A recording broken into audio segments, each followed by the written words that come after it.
Hello, welcome to episode 32 of the new MDs, Mothers, Doctors, and Scientists. The integrative doctor is in. I'm Dr. Michelle Perro. I am an integrative pediatrician. And we have such an amazing show for you today with Tamara Rubin of Let's Safe Mama. But before we get into the show, there is something that has been heavy in our hearts, and it's tragic and sad, and I'm hopeful that we can make something good come out of it. This show is dedicated to one of the originators of the new MD, Zen Honeycutt, Moms Across America, and the recent passing of her beautiful son, Ben Honeycutt. And again, clearly, this show is dedicated to her family, his memory, and his hope for healthy children going forward, because he is, and he was, a steward of the land, a farmer, an organic regenerative farmer. And if you are so inclined, please donate to Give, Send, Go and support the Honeycutt family in this journey. So thank you for that. Now, let's pivot and get into the topic for today. It is women cleaning up the toxic mess, and it is my pleasure to introduce my colleague and hopefully now my friend, Tamara Rubin. And I have to read you a little bit about her bio, which blew me out. I've been studying her stuff now, preparing for this show. And Tamara Rubin, my gosh, is a multiple federal award-winning independent advocate for childhood lead poisoning prevention and consumer good safety, a documentary filmmaker. I watched her film. Wow. She is also mother of lead-poisoned children, and 2 of her 4 sons were acutely lead poisoned in 2005. We're going to learn more about what happened to that situation and her poor kids. And Tamara owns and runs Lead Safe Mama, LLC. I'm going to read what she told me, which is a unique community collaborative, woman-owned small business for childhood lead poisoning prevention and consumer goods safety. She's done 7 product recalls, FDA and CPSC, and she has more than, wow, Tamara, I don't know how you get the energy, 600 community-nominated products tested with independent third-party lab testing. And her website, which we'll give you the links at the end of the show, and they'll be in our show notes, is a searchable database with 4,500 articles for you to read in your free time, most with test results for popular consumer goods. So let's bring on Tamara Rubin. Hi, thanks for having me.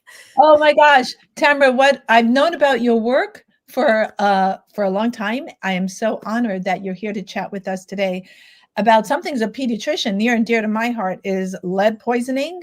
This is something that pediatricians are actually trained in, but we're going to talk about that, how well they're trained.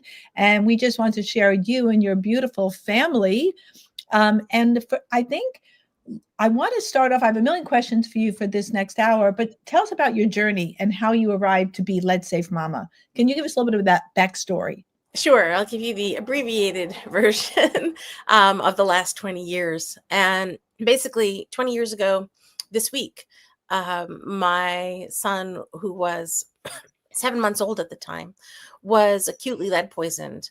And we had hired a contractor to use lead safe work practices. So we thought to repaint the exterior of our home. And instead, he didn't use lead safe work practices. He used an open flame torch to burn the paint off the house. He told us it was safe for us to stay in our home when he did that work because he was only working on the outside. But the lead fumes migrated into the inside of our home. And my baby, who was 7 months old at the time, became acutely lead poisoned, but we weren't aware of that until many months later because he became violently ill, but the doctors refused to test him for anything for several months. They said, oh, well, he doesn't have a fever, just keep him hydrated, he'll be fine.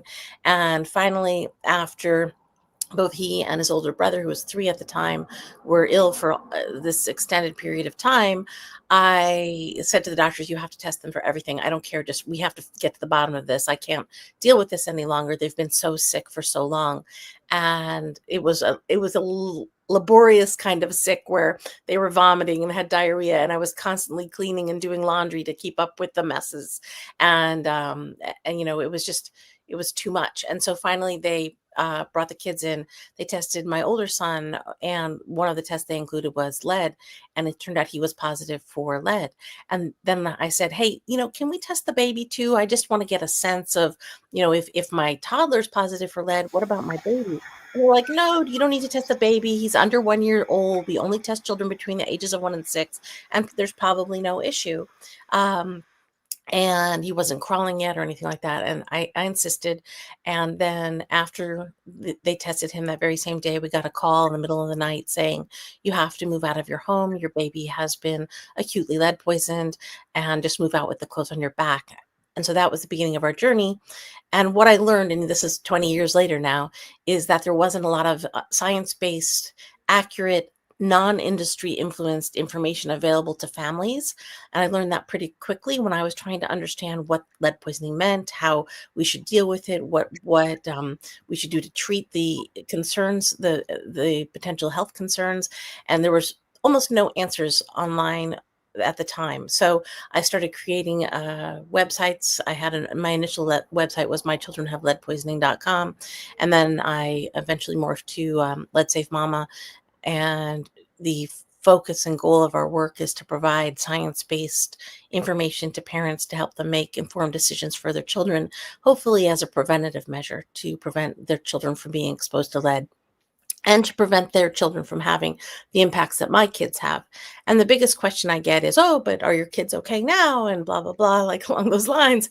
And the main thing is that my son, Avi, has a permanent diagnosed brain injury due to lead poisoning, and all of the impacts that means. A lot of misunderstanding is out there about what a brain injury is, or what a brain injury due to lead poisoning is. And so that's a lot of the conversations we have with educators now that he's in college, and, and how that's impacting his life. And it's really hard to navigate this. It was hard navigating middle school. It was hard navigating high school. And now it's hard navigating college, to try and make sure he has the accommodations he needs in order to succeed and thrive. And that's what we spend a lot of our time doing as a family, is advocating for him, even now, 20 years after he was poisoned. So you talk about an amazing journey. I mean, Dr. Google Mom, citizen scientist. So many people have been in your shoes. Lead poisoning, unfortunately, is rather common, but they don't turn the story from tragedy, and you've made an incredible adjustment in making, lemonade from lemons. Although your son, I want to repeat for our listeners, is brain injured. This is not some learning challenge, or he needs an IEP. No, this is a permanent brain injury. Lead poisoning is a permanent brain injury. I want to say that several times so people understand we're talking about a grave situation, and I so am honored and respectful of what you've done. And as your sons, and I did watch your amazing documentary, Miss Lead, and I love the name, Miss Lead. Maybe we could show a slide of that movie. It's free on YouTube. Everyone should watch it, because I learned so much, and I thought I knew this topic pretty well. Turns out I didn't know it as well as I should. So thank you for sharing your story. Thank you for your work. And let's get into some questions, because I got a lot of questions just from watching your film. And one of the things that really struck me is that contractor story. And you had a contractor 2005. I understand it's 20 years ago. Why aren't contractors doing it the right way? Is it Department of Safety and Permits? Is it cost to comply with EPA standards? And it's not one company. Got this from your film. There are many companies that promoted lead, in their products. And, even one company went as far to put a flavor in their lead-based paint so the kids could go lick it and have a strawberry or vanilla flavor. This one. Yeah. I think that might be a meme, a spoof meme, but at the same time, what I want to say about the concern for lead in paint is that the fact of the matter is, contractors are not educated, and they're not being educated to the degree necessary when you think about the fact that our children's lives and their health is in their hands. So even though there is now requirements, and thanks to work of many advocates, with the 2008 EPA RRP rule, which is the Environmental Protection Agency's repair, renovation, and painting rule, which is a legislation that requires lead-safe work practices in renovation, which is something I fought really hard for. The contractors who take the EPA RRP trainings are often given dismissive narratives from their trainers or from others in the industry. So they don't understand how important it is to use lead safe work practices. And then on top of that, the lead safe work practices that are being used are imperfect and actually don't always work, don't always protect families. So we have humans doing work that is trying to use a system that is not perfect, and then also people making mistakes within that system to try and work safely on pre-1978 homes that are painted with lead paint. And there's a lot of misinformation in that space. It's really interesting. So I do a lot of trainings. I do trainings where health departments or hospitals hire me to do continuing education credit trainings for doctors and nurses, and also like educators, like teachers and early childhood educators and special education professionals and things along those lines. And so one of my favorite trainings that I ever did was when the state of New Hampshire hired me to do a training for all of their EPA RRP certified contractors. So these are contractors who ostensibly know how to do things right. These are contractors who've done the training and have paid for the certification so that they can legally work on lead painted homes.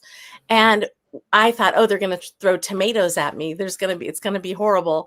And in fact, when I did that presentation, we showed the film, we had a post-screening discussion. It was amazing because I got through to these contractors that this was their problem too, that they are poisoning themselves, that they are poisoning their families. And when they realized that they were actually causing harm to themselves and their families, especially those who notice that they have symptomatic expressions of lead poisoning themselves that they hadn't necessarily previously attributed to their lead exposure from their occupational work, their work doing lead remediation and lead repainting of homes.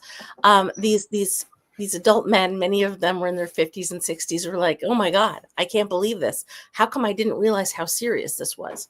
And it was a really wonderful presentation. I really wish and hoped that, every contractor would watch the film, because then they'll get it kind of more in a visceral way and they'll take it seriously. Because if the contractors are protecting themselves, then they're going to be protecting your family.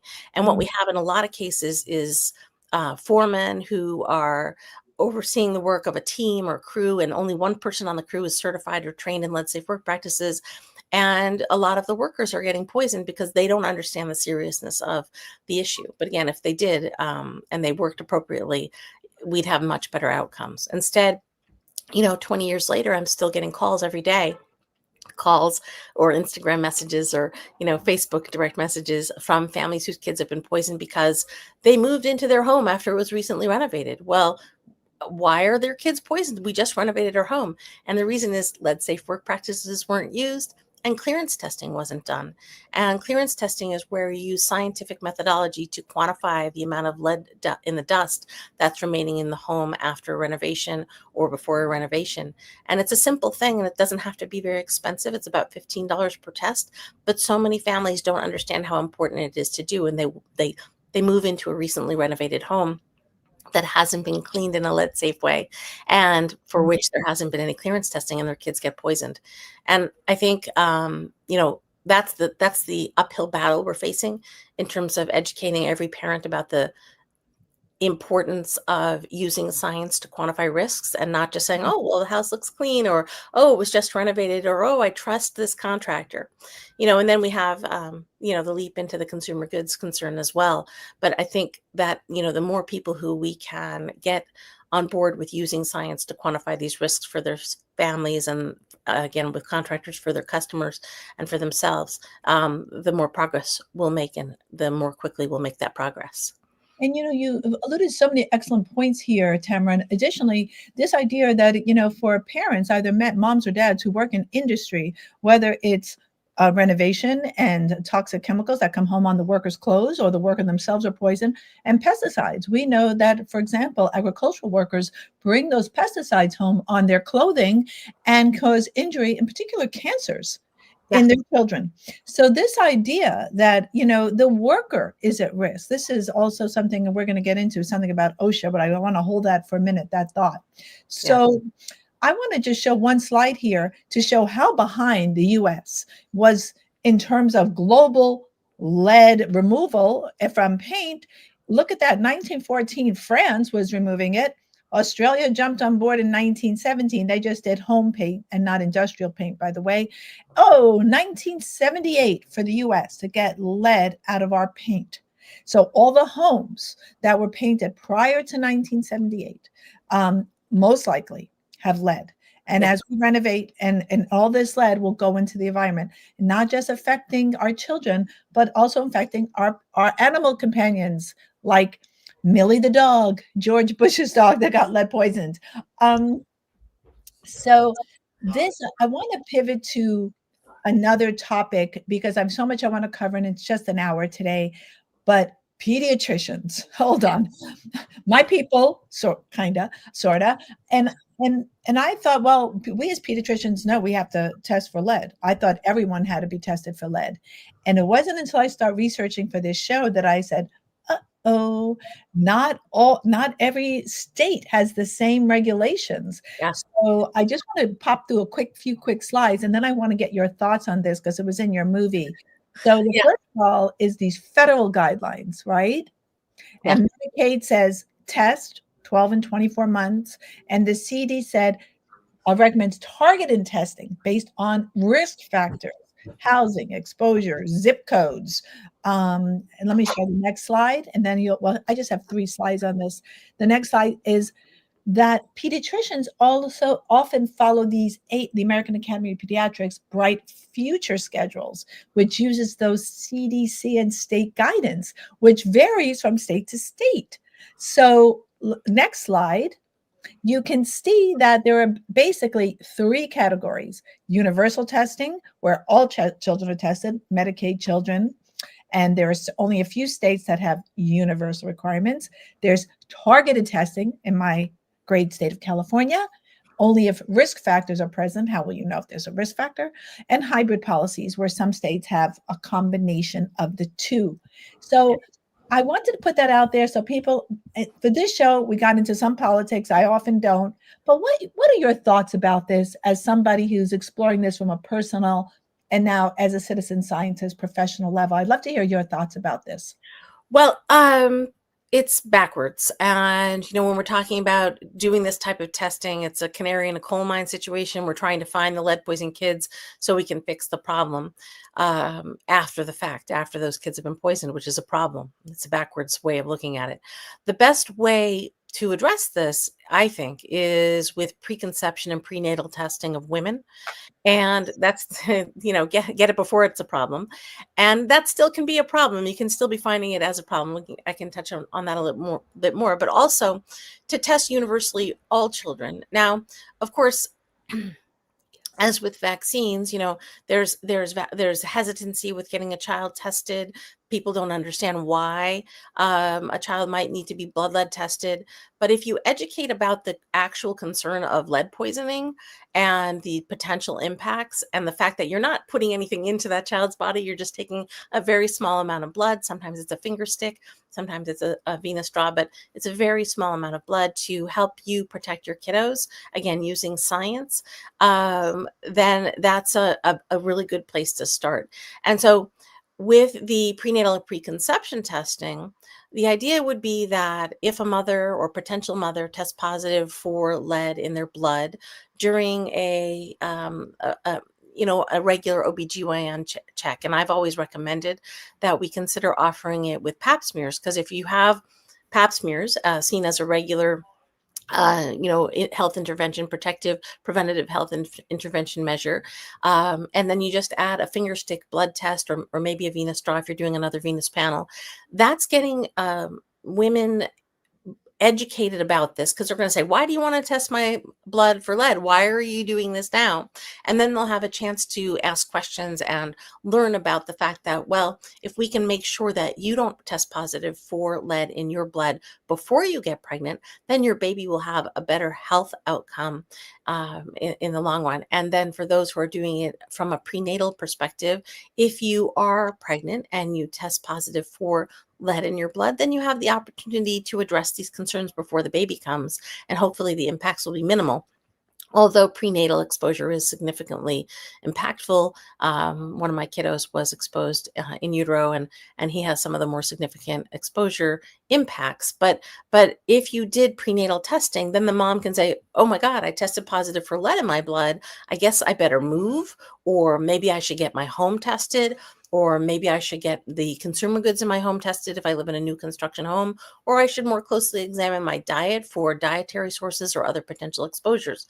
So you basically get the wheels moving in terms of the inquiry into determining the potential sources of exposure before a child comes into that home. And that's the best way to handle it.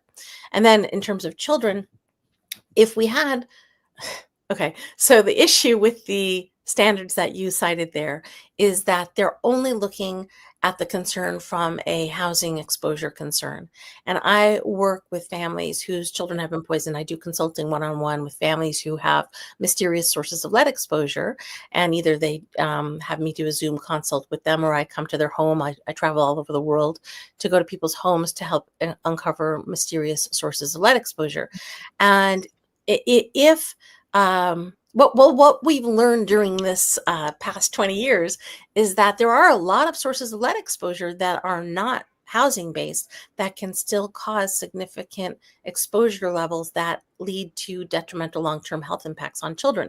And for example, we've partnered with Consumer Reports magazine to do some inquiries into the cassava flour and gluten-free flour area. And that was primarily because during the pandemic, I worked with quite a few families whose kids were poisoned, whose families lived in new construction homes. And so the housing and the paint wasn't a factor. And it was that these kiddos were on a gluten-free diet, and they had an emphasis of one or two products, usually a cassava flour based product, or just cassava flour that they were using for, everything from muffins to, breads to waffles or whatever they had every day, that was contributing to their blood level. So if we stepped away from this directive for blood lead testing that's based on housing, and we just made it universal across the board, then we would capture these other exposures hopefully early, and families would be able to take action more proactively because they caught it early on.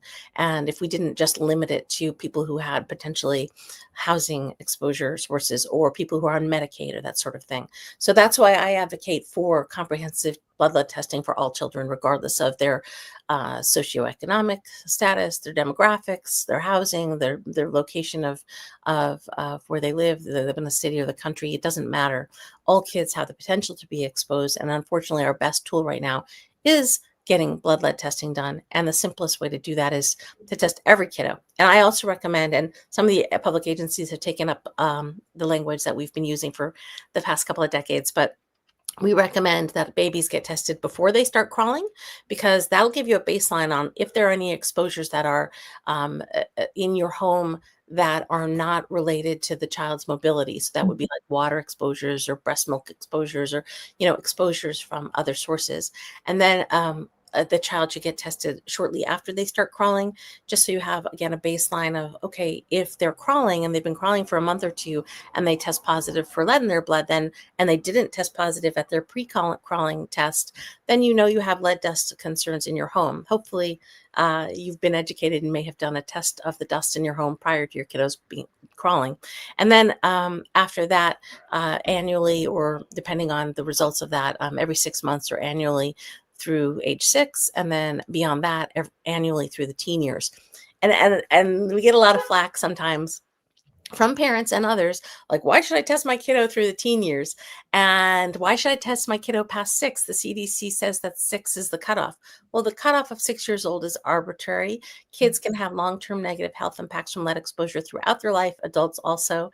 And it's interesting, kiddos pick up hobbies as they grow. And some of those hobbies can be, shooting sports and fishing sports and stained glass and miniature soldiers, even kiddos who like Dungeons and Dragons and who are getting into collecting antique Dungeons and Dragons, antique from my childhood, Dungeons and Dragons figurines, which are lead. So, there can be hand to mouth exposure. There can be hobby exposure even after a child passes 6 years old. And so if you get them tested annually, just as, part of their regular checkup, then you might catch something. A really big potential exposure source that is common is kiddos in the Boy Scouts who do the soapbox derby cars. They're like melting lead to pour in the front of their car to weight the car so they can go down hills faster without power. And the act of melting lead in that way is an inhalation risk for these kiddos. And most people don't think of it as a concern because they think, oh, well, they're over 6, so it's no longer a concern. So there's lots of things like that and reasons to continue testing through the teen years. So there are a couple just things I want to pull out. That was just sort of like this kind of wealth and maybe kind of fire hose of information. People going, oh, ho, ho. A couple key, there was so much there. And I just want to put a key few points you said. Prenatal cleanup when you can. Lead can cross the placenta. So if mom is exposed, they will download those toxic metals, particularly on the firstborn. You unload a lot of your toxic metals on the firstborn. So it would behoove families to check prior. Love that point. Lead testing is not a big deal. It's a finger stick. The machine that pediatricians or any healthcare provider can have their office is CLIA waived, meaning we can use those machines in our offices. They want everything in a lab, that you go to the lab for everything, but we can have those machines, which run about $3,500. And in the medical world, that's not a lot of money. 48 tests cost about $600. And so every practitioner's office that sees kids can have the test. It's a finger stick with a little capillary draw, and you get the information right then and there. It's just amazing. I think I just want to highlight that. And that this ongoing testing, it's not just renovation, because the new MDs did testing. And I thank Zen Honeycutt and Moms Across America for this, because she found lead in 100% of 43 school lunches tested across America. They found toxic metals. That behooved us to look at infant formula, which I'll leave for the end of the show. All 40 infant formulas, American, foreign, organic, conventional, tested positive for lead and aluminum, and even Girl Scout cookies. So we know that you'll absorb up about 50% of the lead in that food through your gut. And because babies in particular have leaky gut, and just about every kid I see now has a leaky gut, a lot of foreign materials and heavy metals and other chemicals are passing across the gut into the bloodstream. Yeah. And then because the body wants to get rid of that toxic exposure, it deposits it, and it goes to fatty tissue. So fat is in your bone marrow, it's in your brain, it gets transported across. And it's a problem for women. As women become osteoporotic, osteopenia, and they've had lead, they'll release it, and it's in the brain and if a kid is nutritionally kind of deficient, particularly in iron and calcium and other beneficial minerals, the lead will even have more of a toxic effect. And what are we seeing now as nutrient deficient kids? Yeah. And the main thing about that is that lead biomimics calcium. So any calcium rich structure in any biological entity, a plant, an animal, a human, and if there's lead present and available to that organism, it will absorb the lead in the place of calcium. And the lead then does damage to all of the biological structures of the body that have absorbed lead in the place of calcium. And like you said, it's the brain, it's the bones, it's everything that might use calcium for functionality.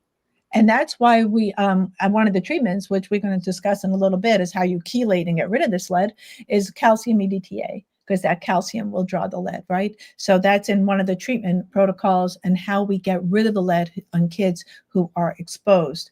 So before we get into that, I want to talk about you as a citizen scientist. You're clearly not just a mom. I love that. I'm not just a mom, but you are a citizen scientist, and that's what we've all had to become. Moms cleaning up the toxic mess yet again.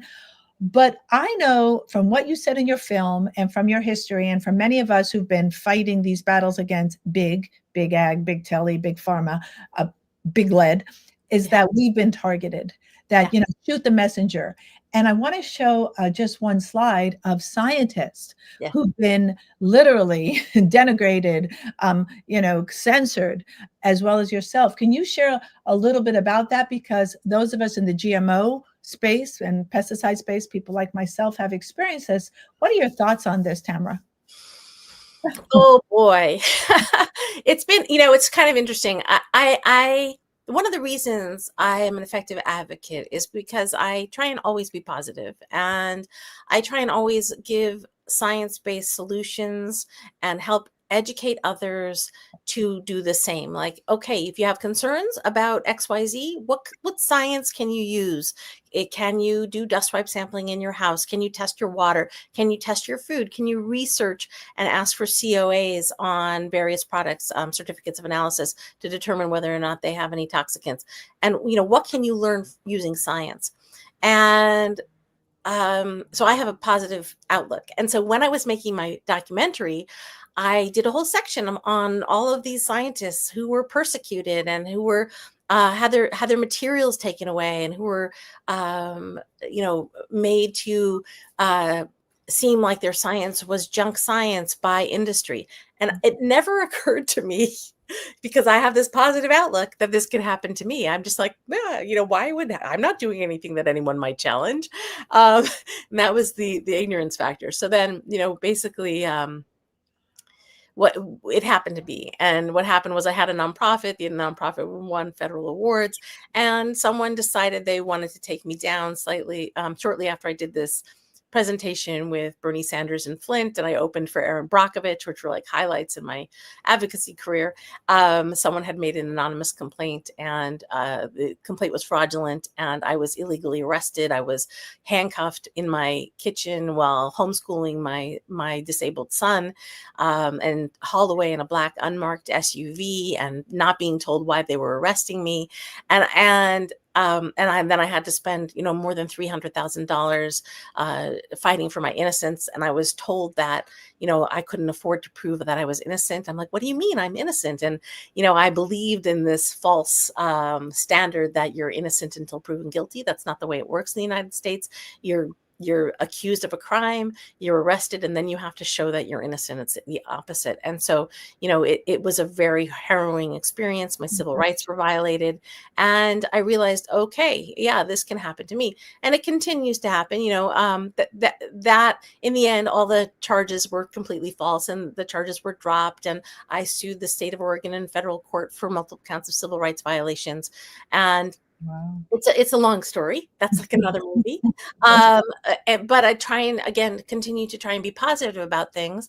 And now when I'm attacked by companies, or I'm served with cease and desist letters by companies who don't agree with my test results, which are replicable scientific test results. So if they don't agree, that's their problem. It's not about agreement.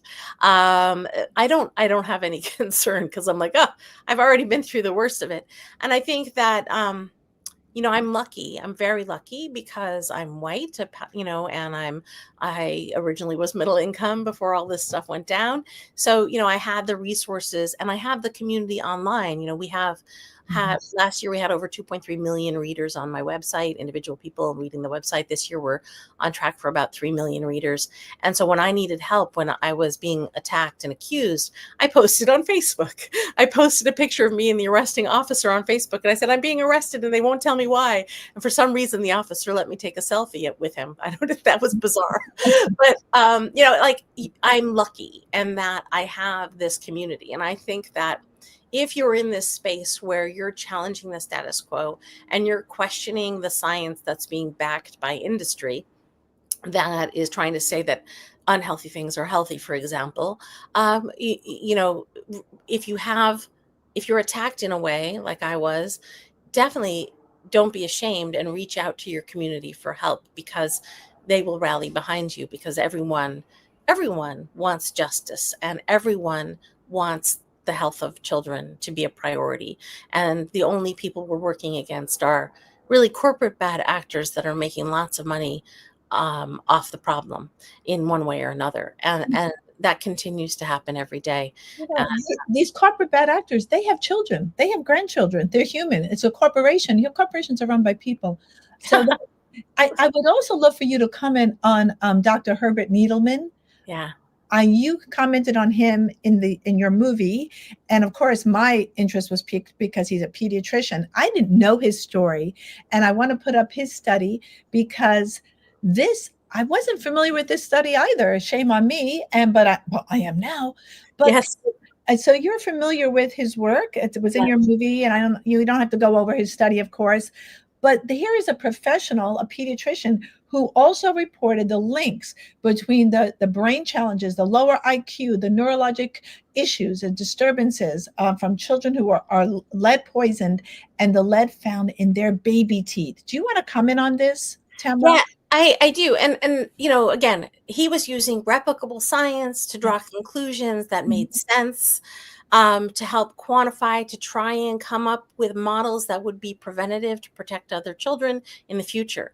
And because the science was really very solid and linked lead exposure, early childhood lead exposure, to quantifiable negative outcomes, which is outcomes on ability to learn, and therefore ability to be a productive member of society. And especially back in the day when he was doing those studies, that was more so about being in school. There was less alternative education options for children with neurodiversity, because he was so on point about that data.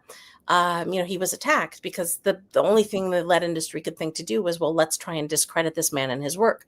Well, the interesting thing is that he was studying the amount of lead in baby teeth and then quantifying lead exposure, drawing a correlation with early childhood lead exposure to the amount of lead in baby teeth to the educational outcomes of these children. And, that was 60 years ago. No, 80. It's like, what year was that? That was in the 60s, right? So in the 70s. Yeah. That study was published in 1979. Okay. So that was, 45, 50 years ago. And the interesting thing about that is the attacks on his work did a really good job of diminishing the capacity for parents to have access to this information, in that it is only now in 2025 that we are starting to see labs offering dental analysis for children to help determine about previous lead exposure that wasn't detected when the child was a baby. Because I get that question all the time. Can I test my baby's teeth to see if they were exposed as a baby? And there aren't a lot of resources. But now in 2025, we're starting to see some labs diving into that and making that resource available to families, the resource that Dr. Needleman found as part of his study. And so the bad actors did a really good job of keeping that resource from the public, not only the data, but also the tool that he developed or recognized as a way to determine if a child has had early childhood lead exposure, but that the lead exposure wasn't detected at the time. Because that's the big issue. If you're only looking at blood lead testing, there's a 30 to 45 day half-life of lead in blood. And so if you don't test the child at the time of exposure, you only test them after the exposure or after suspected exposure, you're not getting the true height of their blood lead levels. So you're not going to know the true negative potential impacts and how to address that. So with my kiddo, he wasn't tested until more than 2 months after he was poisoned. And when he was finally tested, he had a blood level 16. And if we look at the half-life theory, 30 days before he might have been a blood level 32, and 30 days before that he might have been a blood level 64. And that's consistent with his extreme GI symptoms and his physical illnesses that he was having at the time of his exposure. But we have no other evidence, and we did save his baby teeth, and we haven't had them tested because, we know we've had a neuropsychological assessment, and we've had all of the assessments we need to assess this. But we do have his baby teeth if anyone ever wanted to test Avi's baby teeth for fun.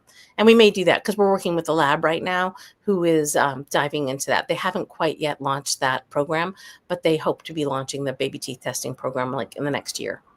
So I'm so glad you got into this because this is important to know. So the blood levels only reflect recent exposures, and you talked about the half-life of lead. So you can also look at hair, but mainstream medicine and conventional medicine does not do hair analysis. Parents would have to go to a lab like Mosaic Lab, where you can do a hair analysis, which costs about $139 out of pocket. It's not covered, but you need a practitioner who knows how to read a hair analysis, but you can see lead in hair. You can do a urine test, but you have to give something called a chelator to bring out the lead, which you have to be careful of, because when you bring out the lead, some of it may redistribute. So if that child was lead poisoned and redistributed, let's say to their long bones, let's just say, and then I give a chelator like calcium EDTA or DMSA or DMPS, one of these chelators, and I rechelate it, I can potentially redistribute it.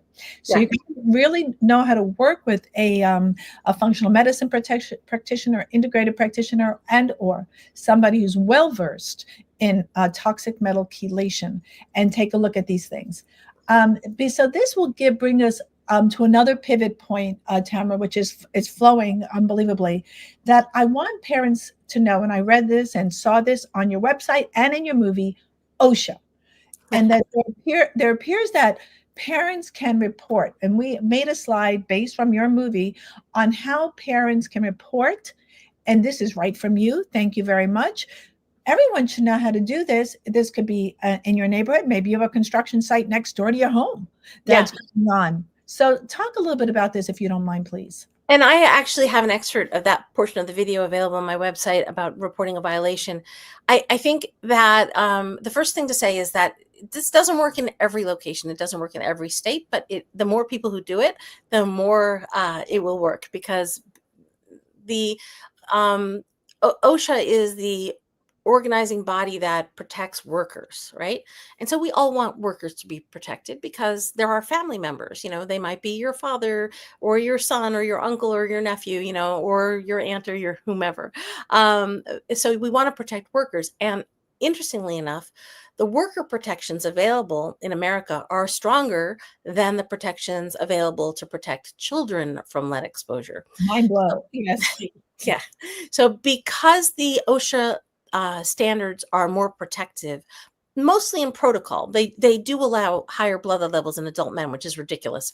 But the protocol to make sure adults are protected from workplace exposures is so well articulated, and it's a really good, clear law.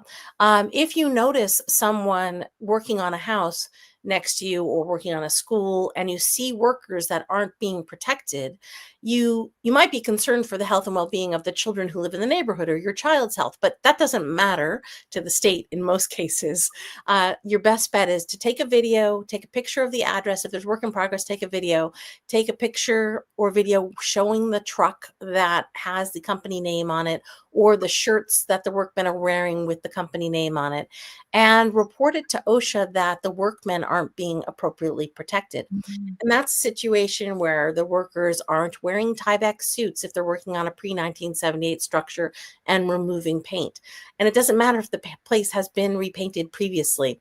Any repaint job is the potential to re-expose the workers to lead, because you're getting down to the wood and the underlayers.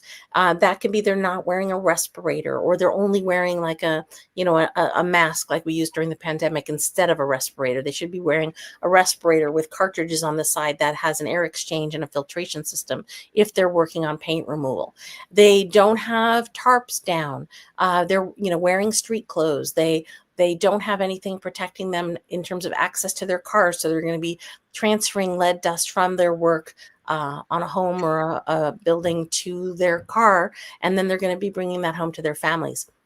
So in many cases, in some states, and again, some states not so much, but OSHA will respond if you call in an anonymous complaint say it's anonymous. You don't have to say that you're a citizen, although you can if you want to, but they might be more dismissive if they think it's a citizen.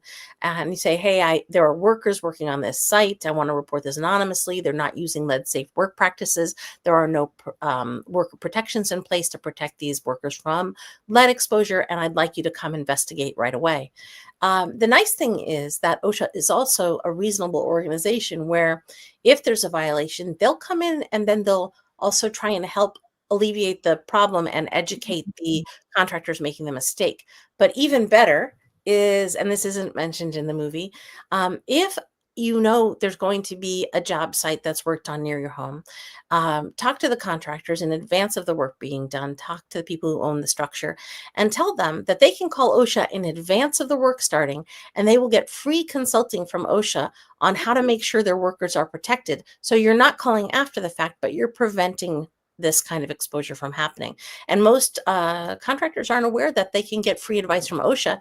And the nice thing about that free advice from OSHA is that also gives them a buffer of protection where they aren't fined for violations if in fact they call in advance and ask for help on the project.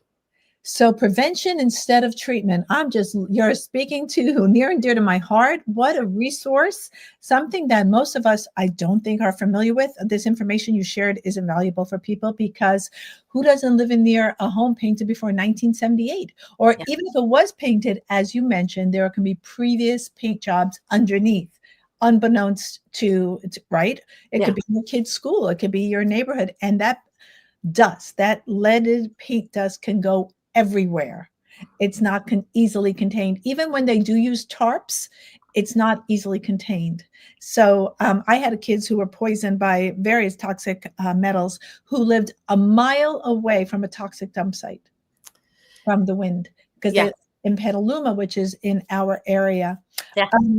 I want to go into our final pivot in this last segment of the show is our dear friend and supporter of GMO science, Ruth Westreich, coined this term for me and us, solutionaries, that we women, it's not just women, dudes are doing this too, cleaning up the mess yet again. I feel like I just should always have gloves on. We would like to give people solutions. And the first thing is, everyone should know this is not just a kid issue. It's a people issue. It's our animal companion issue. It's an environmental issue. Plants don't like lead either, just so you know. So I want to talk about, we have a nice slide just showing, and I don't want to get into all this. And if for those of you who say, we want treatment protocols, there will be a handout on the show links after the show is done. It's going to be a parent handout on lead. But I just want everyone to see that there are mainstream and integrative approaches to getting rid of lead as well as other toxic metals. Everything from pharmaceutical chelation, which I alluded to before, to nutritional support and boosting your child's nutrition, and especially through diet, and hopefully organic, and correcting nutritional deficiencies, food-based detoxifiers. I eat cilantro every single day, and so do my chickens. There are binding agents that people need to be familiar with. And if you guys want, let me know. I will do a talk on this. We're not going to do it today. Always support your detox organs, which are a liver and kidney, and you want to make sure your child's detox pathways are all open. And then, of course, lifestyle support, that kids can sweat out toxic metals. So you can use saunas, infrared saunas, sweating, imagine playing, and rinse them off. And my favorite are Epsom salt baths. And kids can really detox through baths. Yes, you have a comment. Oh, well, I have a few thoughts there. There's one major point I would disagree with you with on that. But first, let's start with the good things on this graphic you put together. Number one, garlic's amazing. And garlic has been demonstrated through multiple scientific studies in many countries, Vietnam, Japan, I think also China, and I believe there's also some US studies, that it is actually more effective than some pharmaceutical chelation agents. So now, when a child is admitted with acute lead poisoning to some hospitals, they're supplementing the pharmaceutical chelation protocols with garlic supplementation. And the nice thing about garlic is that there aren't negative health impacts in most people who aren't allergic to garlic. And it doesn't have the same impact of the pharmaceutical chelation agents, which also draw beneficial minerals from the bones and organs and all of that. So, in a lot of ways, garlic, which your grandmother told you was good, and we've always known as a good thing, is more effective than the pharmaceutical interventions. So that's really important. Another thing that is the point of disagreement here is that the bentonite clay listed can actually poison children. And I've worked with quite a few families who have been poisoned from using bentonite clay. So I highly discourage that as an intervention. And I'm working with some journalists trying to draw attention to that concern, because I every year I work with families whose kids have been poisoned as a result of bentonite clay. Let me just jump in there. So when I use bentonite clay, I put it in the bath.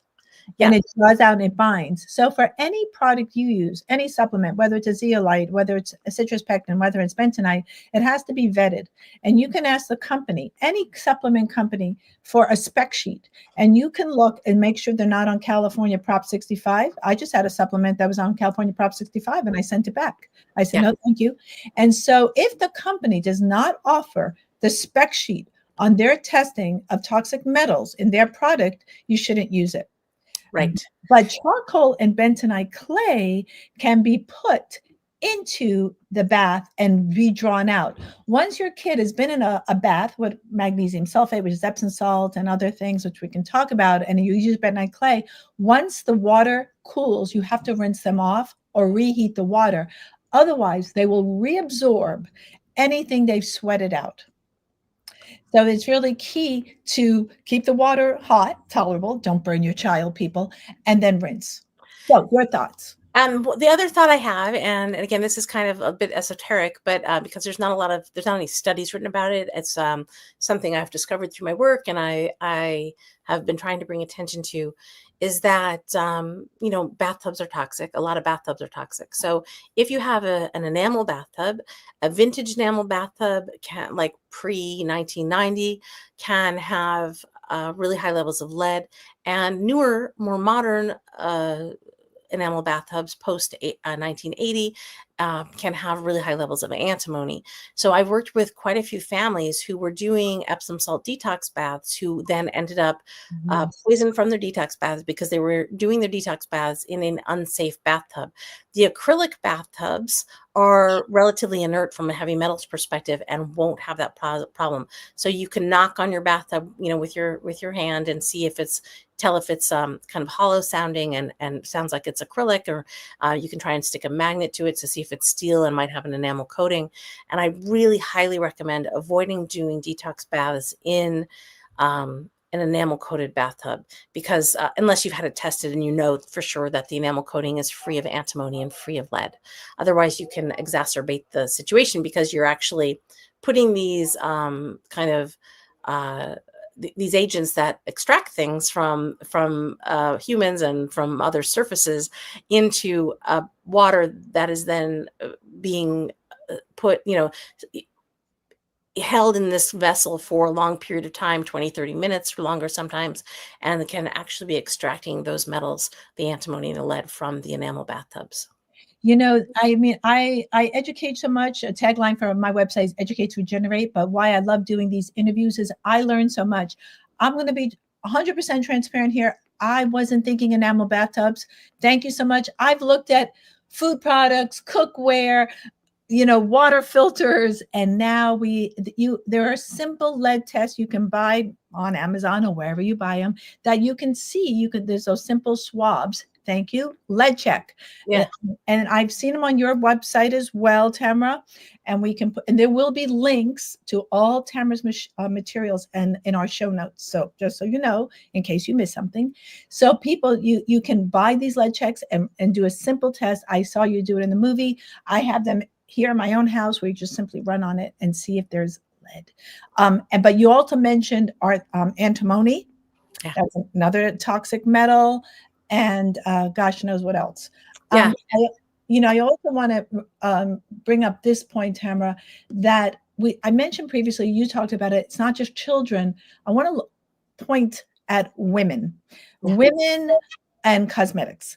Yeah. Super quick. There's a lot out there on this, but we made a graph today because, again, the average woman uses 12 cosmetic products a day, and men use about 6.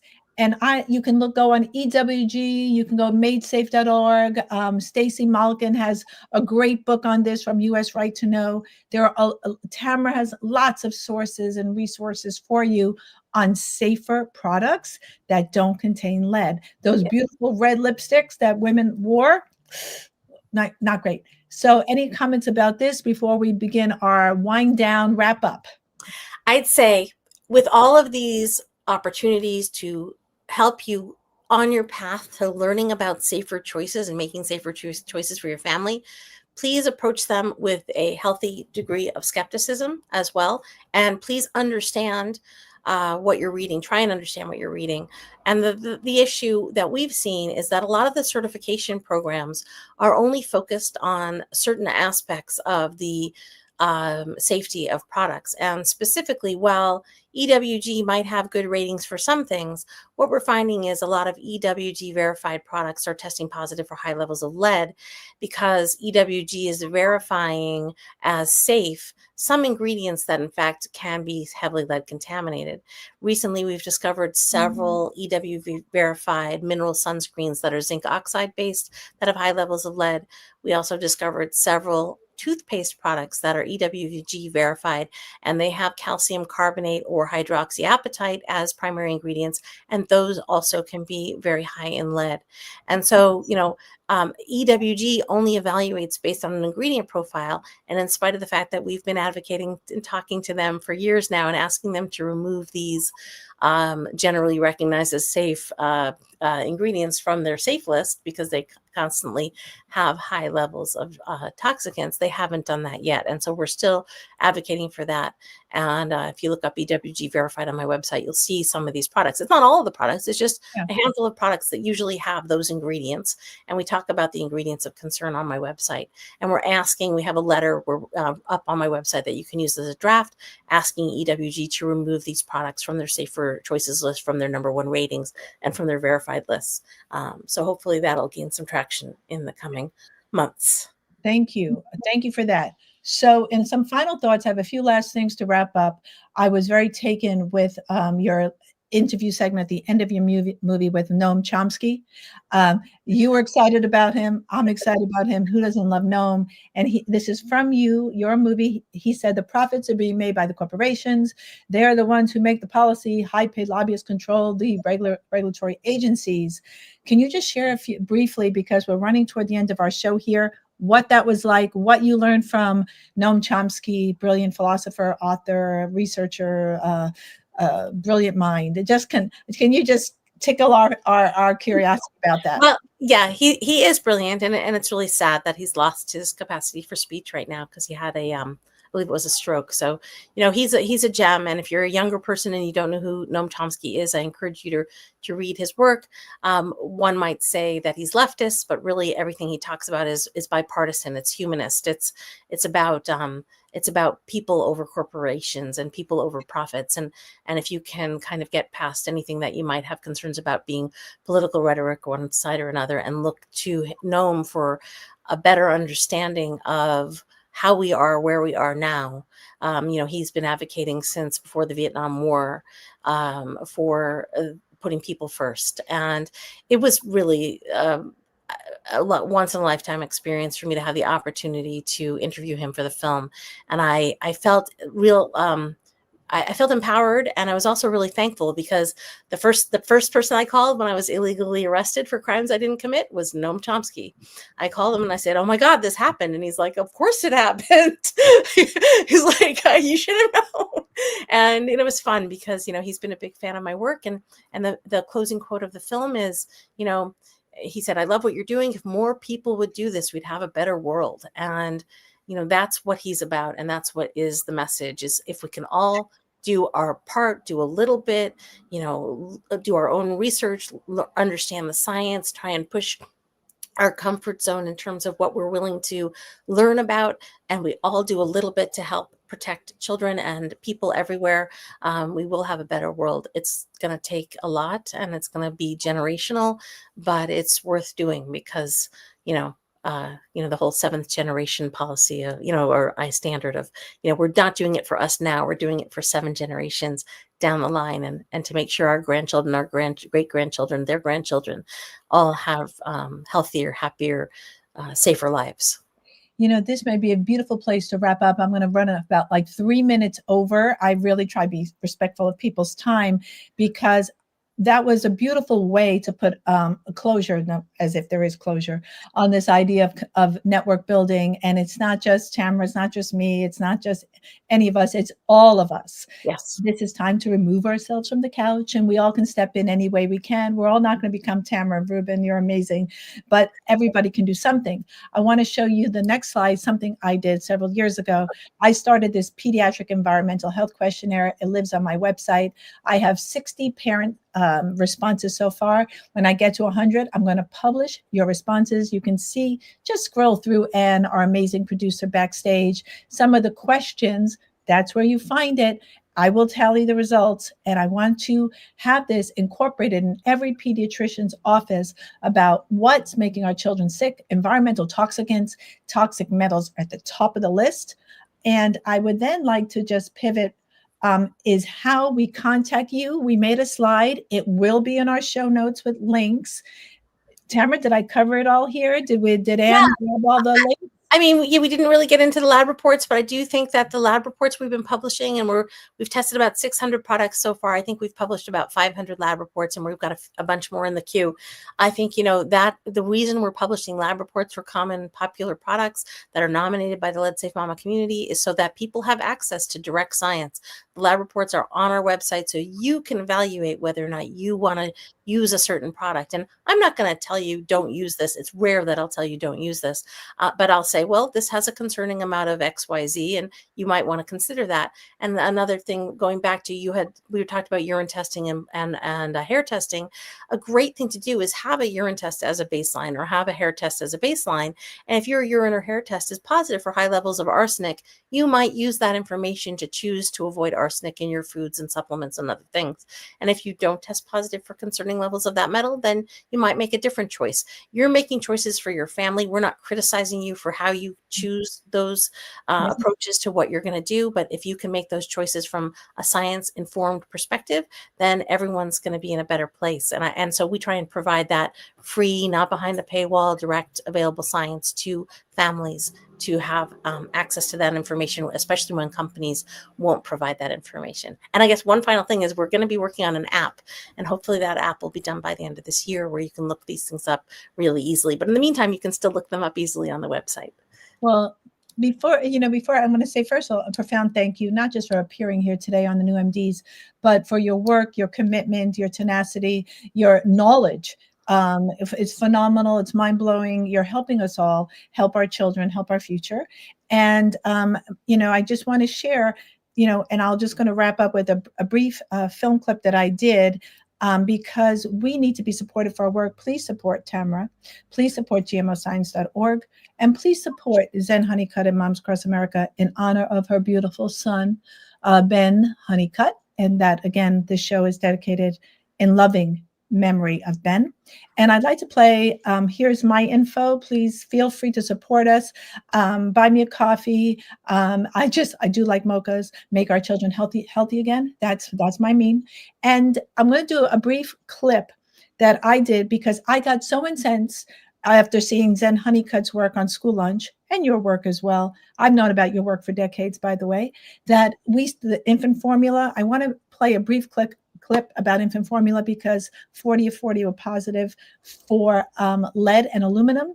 And remember, there's something called negative synergism, meaning one heavy metal, or I call them toxic metals because aluminum is light by weight. It's not heavy like lead, but they create negative synergism. They're more toxic. So when you have multiple metals, they are indeed more toxic. So we're going to play a minute clip, and then we are going to sign off and thank our beautiful guest, Tamara Rubin. And if you can just play that from Island Life, Hawaii. I love these guys. Here's a brief clip.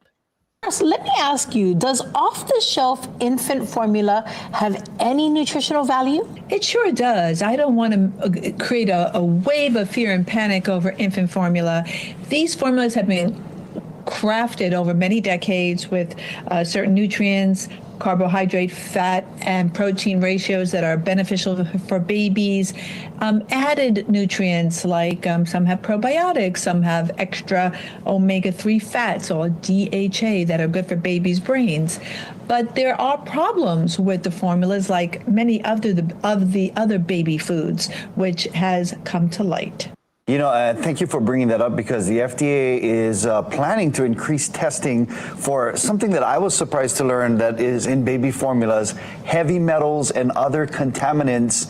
Are there heavy metals and contaminants already in there? Is that why they're doing the testing? Well, I am proud to say that our new MDs, we were instrumental in getting that data to Secretary Kennedy, head of the HHS, and we published a study back in May of 40 formulas, infant formulas, and we looked at 5 toxic metals, including aluminum, arsenic, cadmium, lead, and mercury. None of those metals are safe for babies. There is no safe level of lead for babies, and mercury is probably even worse than lead. And we found lead and aluminum in all 40 samples that we tested. Yeah. I wanted to end on a happier note, but knowledge is empowerment, isn't it, Tamara? That, learning what we're doing here and protecting our children, the first steps, that this should become a national priority. It's cleaning up our food supply for our children and cleaning up their world, their environment. So maybe some closing comments on that, and then we're going to close this down. Well, I want to say about the baby formula, because, it's been in the news a lot recently and it's really important. The most important piece of the baby formula conversation is that the water that you're using to make your baby formula is clean, because then you're not adding more heavy metals. So if you can test your water, a lot of counties and city health departments will test it for free, or you can use something like TapScore. They will test your water. You can buy a kit to test your water. If you can know that your water meets the American Academy of Pediatric standard of being less than 1 part per billion lead, then even though you might be using formula, you'll be in a better place in terms of the total body burden for your child. So I do want to say that, every single thing here has an action that can be taken by a parent to make their world safer. And in this case, making sure you have clean water, if you have the capacity for testing, is a really great place to start. And I think that's with everything. If you can test. If you can find the science, and educate yourself. Thank you for that. And in that formula study, we used infant powder, formula powder, and we used distilled water. The labs used distilled water. So we did control for contaminated water. And I didn't even go into Flint. We would be on this show for the next 7 hours. So we're going to say thank you to our esteemed guest, Tamara Rubin. Thank you so much for being with us. Come back for episode 33 next month. It's going to be on the 4th Tuesday of the month, because the 3rd Tuesday of the month is Ann Temple's birthday. Happy birthday in advance, Ann, our producer. And we're going to have Dr. James Odell, who's an amazing integrative physician, and that's going to be a great show. So thank you all for joining us. And this podcast lives on thenewmds.com, found on gmoscience.org. Thank you very much. Thank you.